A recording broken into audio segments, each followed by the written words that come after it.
évidemment, mais aussi des conditions climatiques sur cette édition de Koh Lanta qui tourne aux Philippines. À ce titre, un des candidats les plus solides de cette saison, François quitte les habitudes de TF1 après son petit malaise sur le camp de la tribu Renifii. Je haine, et rien calcul, je me suis retrouve par terre, je me suis demande ce qui se passait.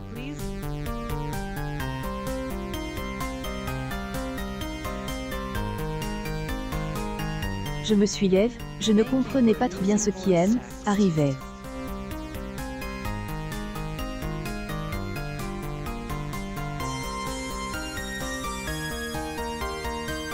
Olga, je ne savais pas qu'on était ennemis, François. Croisillon Koh Lanta le totem modifique.twitter.com/bnqc8n8npf Koh Lanta May 10, 2020 pour faire suite, le corps atteint ses limites physiques. De riz par jour. Koh Lanta est un marathon, il faut économiser pour arriver au bout.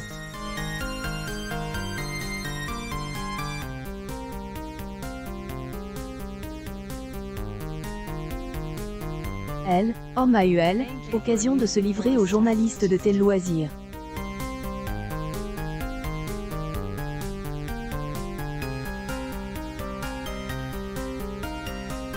Quand on me demande de réfléchir sur mon voyage à Koh Lanta, et son aspect très difficile de savoir qui revient en premier.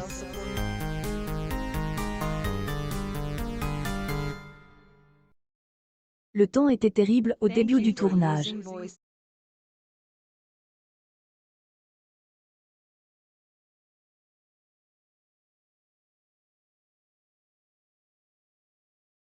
Peu de nourriture, que ce soit sur ou dans eau.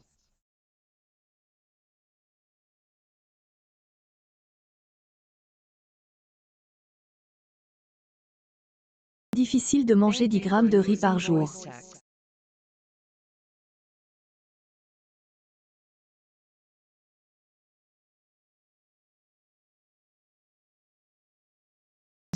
Fatigue, le corps est épuisé, ou ce coup de pire.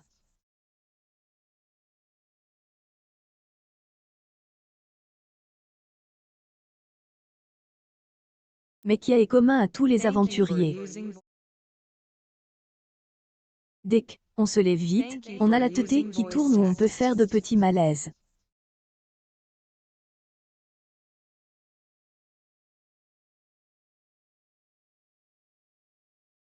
Et être dur.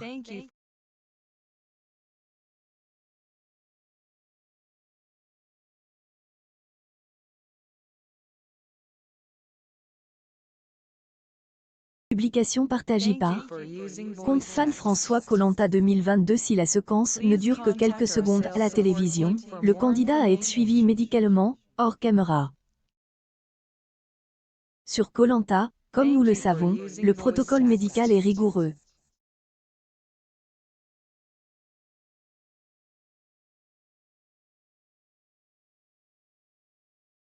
Il y a une infirmière non loin du camp qui peut être appelée si nécessaire. Médecin peut également arriver rapidement en cas de souci. Là, était un vertige, je haine, et pas perdu conscience. Et appelle le médecin pour lui parler de ce malaise, qui ressemblait plus à une hypoglycémie.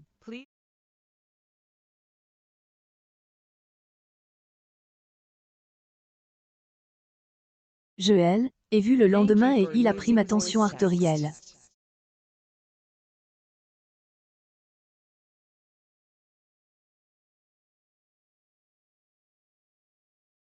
Le suivi médical a été bon, dit-il.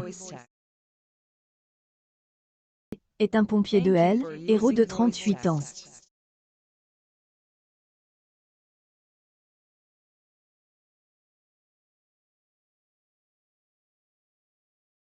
Il exerce cette profession depuis âge de 17 ans et a le statut de commandant.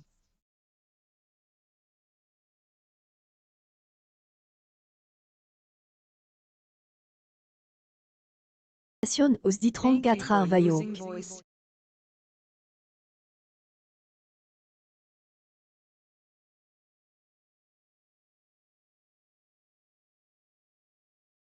Le partage, la rigueur et la solidarité, équipe.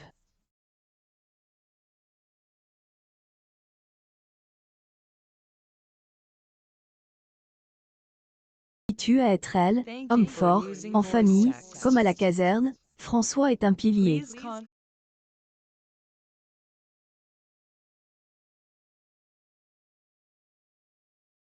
Koh-Lanta, il a peur d'être trahi par son bon ses droits d'auteur mais compte sur ses valeurs unificatrices pour faire la différence.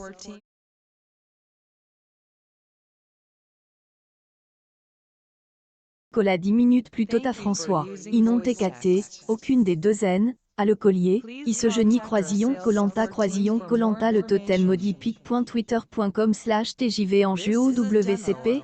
Avant le lancement du spectacle, on apprenait que elle, aventurier, avait été mise en examen pour homicide involontaire après la mort d'un pompier. Les fonds à elle, association des orphelins des pompiers en cas de victoire au final. À Gabian, 7 des membres du service départemental des incendies et de secours de L, dont le colonel qui les dirige est mis en examen, soupçonné avoir donné à la troupe des ordres inadaptés, parfois contradictoires.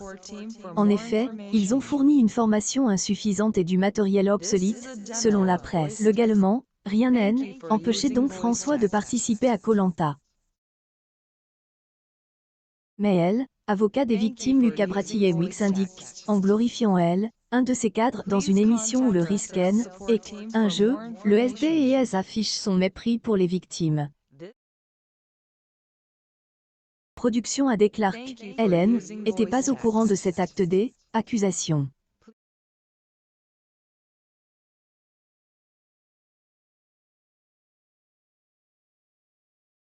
Semaines et les mois à venir, ton Meg ne manquera pas de vous informer de elle, actualité des candidats de elle, émission.